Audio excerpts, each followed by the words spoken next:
প্রিয় ভাই বোনেরা, আমাদের চোখের সামনে দিয়ে গত 50 বছর পৃথিবীর অনেক দেশ তাদের ভাগ্যের পরিবর্তন করেছে।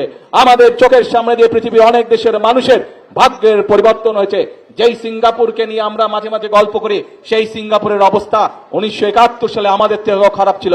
আজ 50 বছরে তারা কোথায় চলে গিয়েছে? তারা যদি পারে, আমরা কেন পারবো না? ইনশাল্লাহ আমরাও পারবো। এই দেশের মানুষ পারবে। এই দেশের মানুষ 1971 সালে যুদ্ধ করে, অস্ত্র হাতে যুদ্ধ করে এই দেশকে ছিনিয়ে নিয়ে এসেছিল, দেশের স্বাধীনতাকে ছিনিয়ে নিয়ে এসেছিল। এই দেশের মানুষ 90-এ স্বৈরাচারের পতন করেছে। এই দেশের মানুষ 2024 সালের 5ই আগস্ট ফ্যাসিবাদের পতন করেছে। কাজে এই দেশের মানুষ আবারও নিজের দেশকে গড়ে তুলতে প্রতিশ্রুতিবদ্ধ। এই দেশের 20 কোটি মানুষের 40 কোটি হাত আবারও এই দেশকে গড়ে তুলতে পারবে ইনশাল্লাহ। প্রিয় ভাই বোনেরা, সেই জন্যই আমরা যেমন বলে প্রথম বাংলাদেশ আমার শেষ বাংলাদেশ, একই সাথে আমরা বলে করব কাজ গর্ব দেশ সবার আগে।